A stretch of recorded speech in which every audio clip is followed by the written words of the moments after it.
अंतरिक्ष से जापान लाया काला सोना, ड्रैगन के महल से धरती पर ब्लैक गोल्ड। जापान अंतरिक्षयान ने उड़ाए दुनिया के होश। ड्रैगन का महल कहे जाने वाले एस्ट्रॉयड रीगू से जापानी वैज्ञानिकों को ऐसे नमूने मिले हैं जिससे उनकी आंखें फटी की फटी रह गई हैं। इस एस्ट्रॉयड से चारकोल की तरह से बिल्कुल काले नमूने हाथ लगे हैं। दोस्तों, अंतरिक्ष की दुनिया अनंत रहस्यों से लिपटी है, जिसकी परतें खोलने के लिए वैज्ञानिक दिन रात जुटे हैं। इस मामले में जापानी वैज्ञानिकों को बड़ी सफलता मिली है।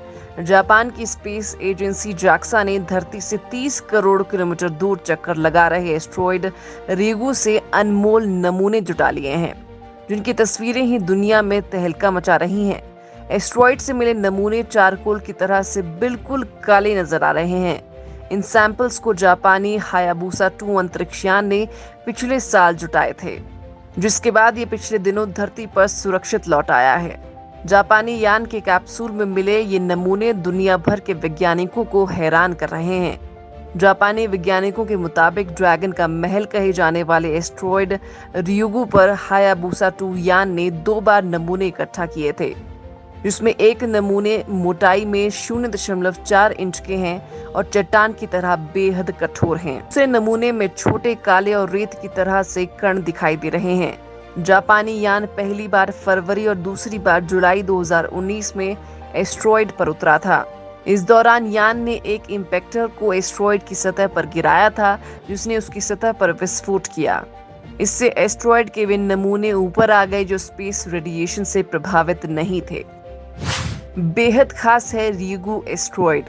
एस्ट्रॉयड से आए नमूनों के दोनों सेट रीगू की सतह पर मिट्टी के नीचे स्थित चट्टान की अलग अलग कठोरता को दिखाते हैं। एक संभावना ये भी है कि दूसरी बार यान ऐसी जगह पर उतरा जहां पर सतह के नीचे कठोर चट्टान है। इसी वजह से एस्ट्रॉयड के बड़े बड़े टुकड़े मिले और यान के अंदर आ गए। पहली बार एस्ट्रॉयड पर उतरने के बाद जो नमूने मिले थे वे छोटे, काले और रेत की तरह से थे। रीगू एक जापानी नाम है जिसका मतलब ड्रैगन का महल होता है। रीगू एक ऐसा एस्ट्रॉयड है जो पृथ्वी के बेहद करीब है। ये आकार में करीब 1 किलोमीटर का है। धरती से रीगू की दूरी करीब 30 करोड़ किलोमीटर है।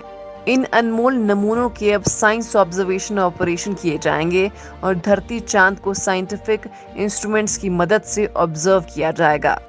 जापान को मिली ऐतिहासिक सफलता। जापान एरोस्पेस एक्सप्लोरेशन एजेंसी का हायाबुसा 2 मिशन दिसंबर 2014 में लॉन्च किया गया था। ये 2018 में रीगू पर पहुंचा और 2019 में सैंपल इकट्ठा किए गए, जिनमें से कुछ सतह के नीचे थे। हायाबुसा 2 कैप्सूल पहली बार किसी एस्ट्रॉयड के अंदरूनी हिस्से से चट्टानी सैंपल लेने वाला मिशन बना है। ऐसा दूसरी बार है कि किसी एस्ट्रॉयड से अनछुए मटेरियल को धरती पर वापस लाया गया है। इसे ऑस्ट्रेलिया में सफल लैंडिंग के बाद खोज लिया गया। इस सफलता के बाद जापानी यान अब एक और एस्ट्रॉयड की यात्रा पर निकल गया है, जो करीब 11 साल में पूरी होगी। इस एस्ट्रॉयड का नाम है 1998 KY26। इस यात्रा का मकसद ये जानना है कि अगर कोई चट्टान अंतरिक्ष से धरती की ओर आती है तो उससे कैसे अपना बचाव करना है। अंतरिक्ष के रहस्यों से उठेगा पर्दा। जापानी वैज्ञानिकों को उम्मीद है कि इन सैंपल्स की मदद से एस्ट्रॉयड के जन्म और धरती पर जीवन की उत्पत्ति से जुड़े जवाब मिल सकेंगे। जापान एरोस्पेस एक्सप्लोरेशन एजेंसी के वैज्ञानिकों का मानना है कि सैंपल, खासकर एस्ट्रॉयड की सतह से लिए गए सैंपल में मूल्यवान डेटा मिल सकता है। यहाँ स्पेस रेडिएशन और दूसरे फैक्टर्स का असर नहीं होता है।